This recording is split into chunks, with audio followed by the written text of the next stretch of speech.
Bonjour, bonsoir, bon après-midi, bon week-end à toutes et à tous. Ça, c'était prévu pour que je fasse cet élément depuis un certain temps, mais je voulais vraiment que nous puissions commencer l'année nouvelle avant de commencer à larguer ce genre d'informations, mes chers amis. Si vous n'êtes pas encore connecté avec nous dans cette chaîne ici de YouTube, je vous suggère de faire vraiment un effort, de cliquer juste, de vous abonner et partager aussi. Si vous avez déjà, vous nous suivez déjà, partagez à vos amis parce que cette année nouvelle, nous avons des informations, nous avons aussi des formations qui vont se donner et on ne veut pas que quelqu'un soit en retard. C'est très important. Pourquoi cette image-là que vous avez devant vous? Pour moi, c'est une opportunité de vous présenter mes meilleurs vœux. Une très bonne année. Je souhaite une très bonne année à toutes et à tous. Mes chers amis, 2024 est serré. Nous devons serrer nos ceintures. Les ceintures sont vraiment à un point où il faut les monter quelque part où on va être connectés ensemble.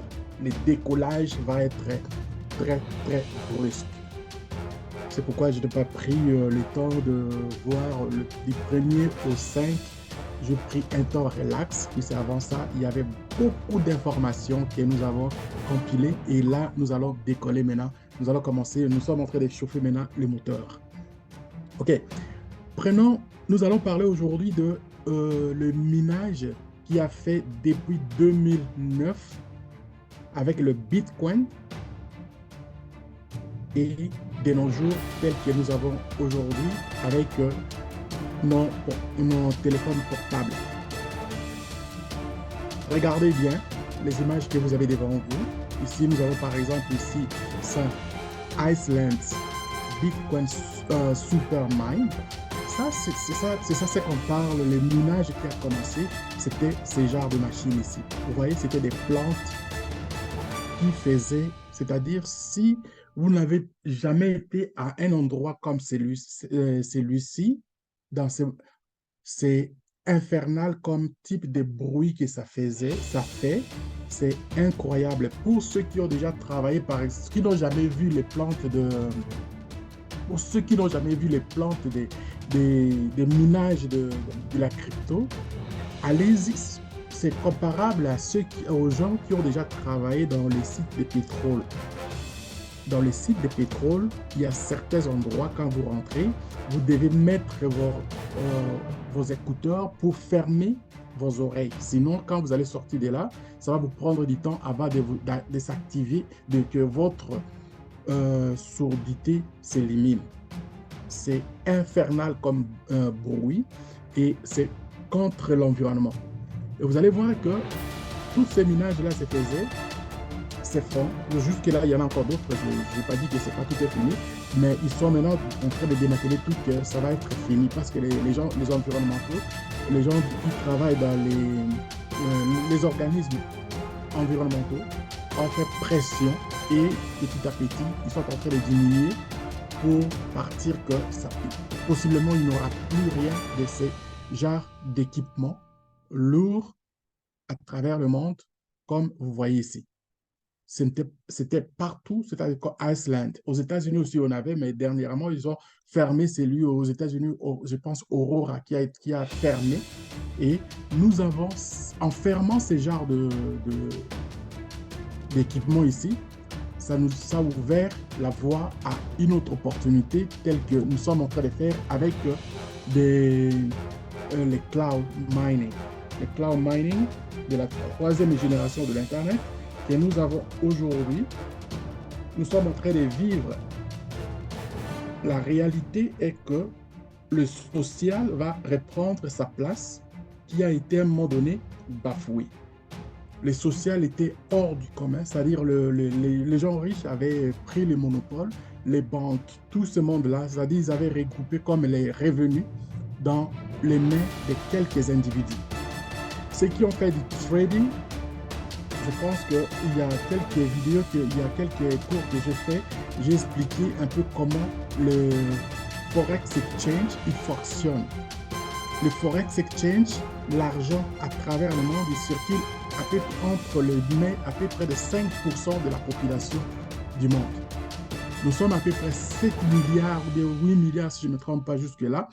Mais imaginez, c'est à peu près 5% de la population qui contrôle l'économie à travers le monde, qui contrôlait jusque-là l'économie à travers le monde. Mais l'arrivée de la crypto-monnaie a commencé à faire mal à ces gens-là, bien qu'ils ont l'argent, mais ils n'aiment pas que les autres personnes commencent à rentrer dans cette classe-là, d'avoir autant d'argent qu'eux. Mais alors que dans le monde de la crypto, tout le monde aujourd'hui a la chance de performer, a la chance de monter, de changer sa vie de façon drastique en un rien peu de temps. C'est pourquoi nous avons ces opportunités pour nous aujourd'hui de pouvoir partager à tous ceux qui n'ont jamais connu, nous qui n'avons pas connu ce genre de richesse, au moins d'avoir quelque chose pour vivre bien. Puisqu'on n'est pas tous obligés de devenir des millionnaires pour être heureux. Alors, quand on parle par exemple de ces genres d'équipements ici qui viennent de se laisser, je vous dis, c'est-à-dire c'est une opportunité qui vient de s'ouvrir. Ça, je vois ça, c'est une vidéo qui parle, ils sont en train de les interroger sur le minage. Effectivement, les environnementaux ont trouvé ce genre de vidéos qui ont fait un travail énorme. Alors, nous avons cette opportunité de commencer à penser que tout le monde est né avec une chance pour vivre heureux. Vous voyez? Alors, sur ce, je vais vous amener maintenant. Je vais revenir avec ces images ici un peu plus tard, parce que c'est une vidéo que je veux vraiment qu'on puisse comprendre un peu pourquoi on insiste et pourquoi on travaille beaucoup sur on doit se focaliser sur l'essentiel de ce qu'on parle aujourd'hui des Web 3. Vous allez voir un peu l'historique est très simple. Avant, on avait ces équipements, ce n'est pas les pauvres qui pouvaient se faire ce genre d'équipement pour s'enrichir. Non, eux, ils faisaient ça. Et nous, les pauvres, on le suivait derrière pour commencer. Là, la crypto avait déjà pris l'avance. La crypto, l'argent avait déjà pris l'avance. C'est-à-dire qu'on achetait juste, on s'amusait avec le minimum. Mais eux, ils gardaient toujours le monopole. Mais en détruisant ce genre d'équipement ici, et qu'aujourd'hui, nous avons la possibilité de pouvoir utiliser nos téléphones. Qui n'a pas les téléphones aujourd'hui dans sa poche, à travers le monde? Donc, ce sont des revenus-là qui vont revenir à ceux qui sont engagés de faire le travail. Alors, mes chers amis, quand on parle de minage gratuit, ce n'est pas gratuit. Parce que votre téléphone, c'est votre outil de travail aujourd'hui. C'est du social avec les Web 3, les social et le travail en même temps. J'ai encore une autre image ici que je vais vous montrer de ce qui est de Web 3. Voilà. Ça, c'est les Web 3 ici. Mais avant ça, laissez-moi vous montrer ici. Ça, c'est l'historique. Les Web 1, il est là.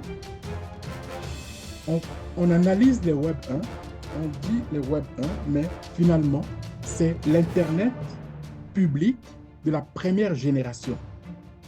L'Internet public de la première génération, c'est-à-dire l'Internet, quand l'Internet, on a commencé à utiliser l'Internet, par exemple, dans les années, dans la fin des années 90, c'est-à-dire, c'est devenu populaire, a été popularisé, je vois, dans les 95-96.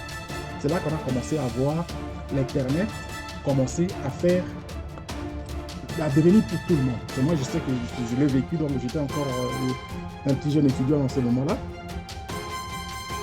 J'ai travaillé pour installer l'Internet dans le bureau et chez les particuliers. L'Internet, quand elle est rentrée, et puis on a vu aussi au même moment, l'Internet a attiré maintenant l'attention des gens avec le programme Microsoft qu'on a attribué comme propriétaire qui est Bill Gates, qui ne l'est pas. Bill Gates a eu le Microsoft comme une acquisition. Il a acheté le programme. Effectivement, quand il a acheté le Microsoft, Microsoft était dans le programme que les étudiants apprenaient. Et puis, lui, il s'est approprié, il a acheté le programme. Quand il a acheté le programme, il a embauché maintenant les gens qui travaillaient dans le programme pour développer. Il a développé, Microsoft s'est développé avec Explorer, et puis il y en a d'autres qui sont embarqués, le Netscape. Alors, l'Internet a pris de l'ampleur, il a commencé à rentrer maintenant dans avant d'abord, c'était dans le bureau, après, ils sont partis dans les maisons.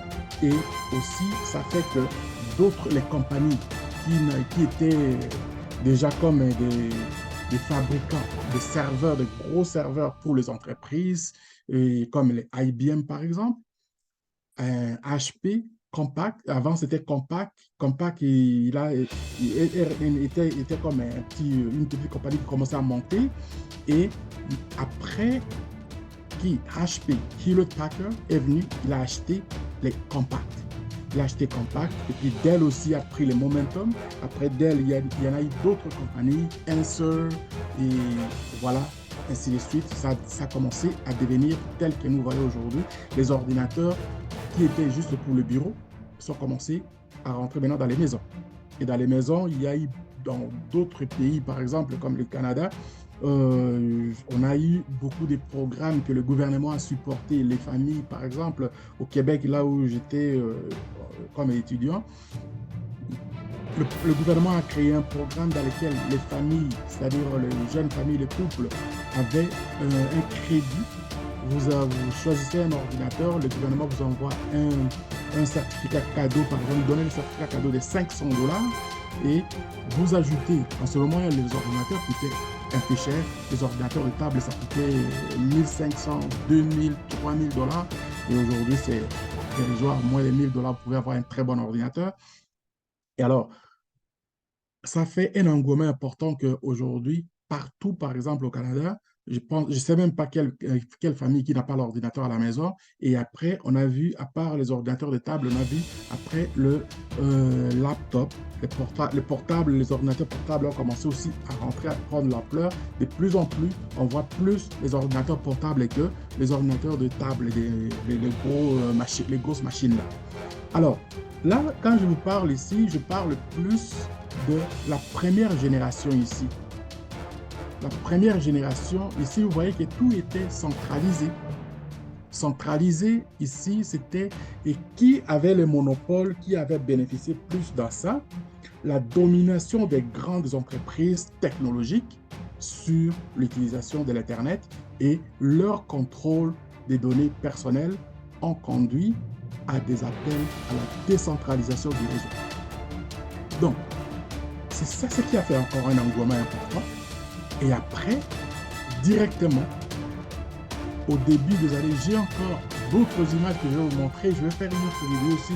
J'ai compilé les années, c'est-à-dire avec les images, comme l'entrée en force de Google.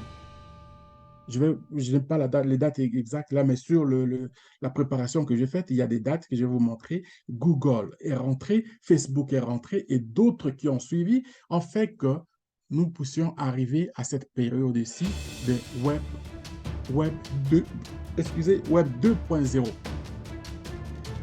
World Economic Forum. Ça, c'est le monde économique, le forum du monde économique. C'est ça ce qui a fait vraiment qu'aujourd'hui, nous puissions avoir l'Internet qui s'est propagé avec la connexion des Web 2, les réseaux sociaux, a amené les gens, c'est-à-dire qu'un engouement important. Moi, je me souviens, c'est-à-dire le Web 2, c'est-à-dire avec le Facebook, tu pouvais créer autant de comptes que tu pouvais et on n'avait pas le contrôle comme aujourd'hui. Aujourd'hui, il y a un contrôle important qui est même à un moment donné, Facebook, si vous ne faites pas attention, Facebook va vous bloquer quelque part. Si vous bloquez, ça va être difficile. À un moment donné, il faut changer encore. Je vais vous montrer les choses qu'ils vont faire pour changer les noms et ainsi de suite, comme si c'était frauduleux. Mais Aujourd'hui, c'est beaucoup plus contrôlé parce qu'il y a eu aussi des vedettes qui sont rentrées et avec l'entrée des vedettes et puis l'entrée des grandes entreprises, l'identification a commencé à devenir important pour avoir un compte dans le Facebook et d'autres réseaux aussi qui sont venus après commencent à adopter le même style. Alors, technologiquement, les choses ne s'arrêtent pas. Elles vont très vite. Les choses avancent très vite. Calculé, on parle ici de Web 1, de Web 2. On parle ici de 1996, 17, 18 jusqu'à 2000 et puis 99, 2000. On rentre avec le Web 2 que nous avons aujourd'hui encore en activité. Les gens n'arrêtent pas l'achalandage de réseaux sociaux dans les médias sociaux. Okay? Et les médias sociaux, c'est vraiment là où les gens, ça crée même comme quelque chose que, il y a même la télévision, au début, ça commençait à avoir un peu de petits problèmes, mais aujourd'hui, ce n'est plus parce que ça change encore une situation dans laquelle on voit les gens regardent encore la télévision, mais il reste que les gens sont plus connectés vers le social. Alors, la troisième génération, le Web 3, c'est ça que nous voyons ici, n'est qu'au début de ces affaires. On peut parler de Web 3 à partir de 2019, si ma tête ne fait pas défaut. On regarde ici l'interconnexion qui est ici, c'est interconnexion communautaire. Interconnexion communautaire. Oui, ça vient dans les réseaux sociaux et maintenant, au lieu de rester dans le social, on connecte les communautés pour faire exactement la même chose et regrouper ce qui a été perdu, ce qu'on a fait par exemple ici, je vous ai montré, de ce qu'on a enlevé ici dans parce qu'il y a un engouement important là. Okay? Tenez compte que les gens qui travaillaient ici, dans les plantes, il n'y en avait pas beaucoup.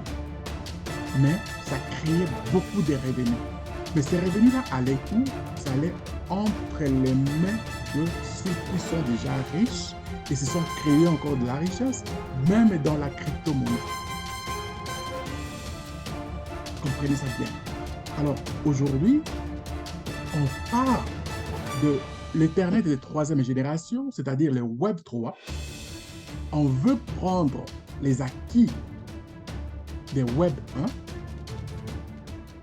qui ont fait qu'aujourd'hui, seulement les entreprises qui avaient pris l'avantage par rapport à ça, les acquis que ici, à la deuxième, sur le plan social, les gens sont en train de se connecter, mais pour juste faire le blabla, parler pour parler, ils discutent, ils font, c'est-à-dire, c'est vraiment comme des amusements là, oui? Mais il y en a qui bénéficient, qui font de l'argent, tandis que les entreprises continuent à faire toujours de l'argent. Mais à cette génération ici de l'Internet de troisième génération, Web 3, on veut associer tout le monde de vivre comme dans une communauté. L'exemple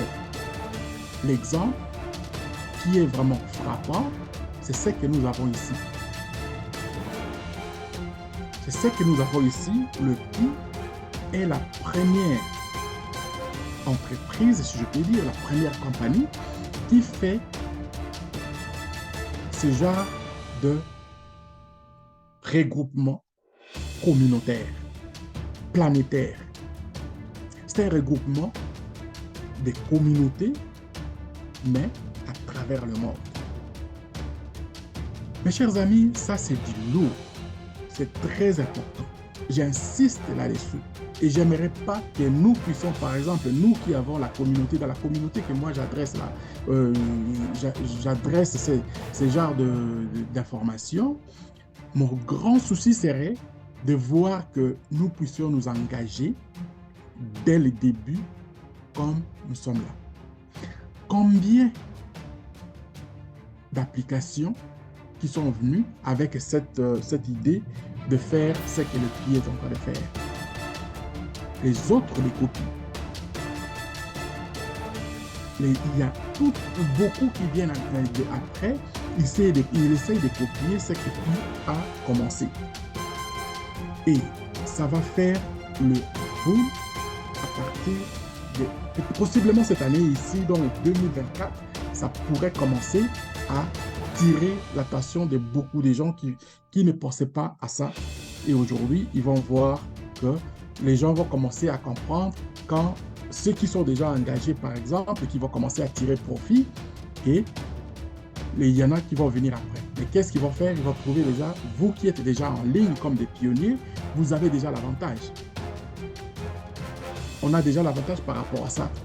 Alors, j'ai aussi un exemple de ce qui se passe à travers le monde. Le gars, moi, je l'aime beaucoup, je le suis. Je ne sais pas si je peux trouver cette information-là rapidement pour ajouter à ce que je viens de dire là. Le monsieur, je l'ai... Robert Kiyosaki. Je vous dis, à chaque fois que je n'ai pas marqué ça quelque part, j'aimerais vraiment vous donner... Ok. Heureusement, il est là. Robert Kiyosaki, il dit ici, j'hésitais de dire ceci. Je pense vraiment que nous aurions de... I yet believe it need to be said. Je pensais vraiment pas que j'allais dire ça, mais il y a une raison que les pauvres restent toujours pauvres, parce qu'ils se connectent avec les pauvres. Mais si vous voulez devenir riche, il faut vous connecter avec des gens qui sont riches ou bien qui ont la mentalité de devenir riches comme vous. Ça, quand je vis ça, je dis waouh! Ce n'est pas la première fois que j'ai vu ça, mais c'est juste le fait que vous êtes déjà engagé vous qui êtes engagé déjà dans les Web3, mes chers amis, ne fléchissez pas. Suivez ceux qui vous encouragent. Connectez-vous à des gens qui pensent à devenir riches, vous allez les devenir. Mais si vous voulez rester pauvre, ce n'est pas un problème. Restez avec des gens qui pensent qu'ils vont rester pauvres. Ils n'acceptent pas qu'ils soient pauvres, mais ils sont bien. Donc, le seul conseil que je peux vous donner, c'est que vous devriez vous sentir bien. Si vous vous sentez bien là où vous êtes, faites rien. La vie est un risque. Tout ce que nous faisons, il y a un risque. Si vous faites quelque chose, vous risquez. Si vous ne faites rien, vous risquez aussi quelque chose. Alors, sur ce, moi, c'était vraiment important que cette année, on parte sur le bon pied. Le bon pied, c'est-à-dire pour moi, je vous ai donné un peu de ce qui s'est passé dans le passé.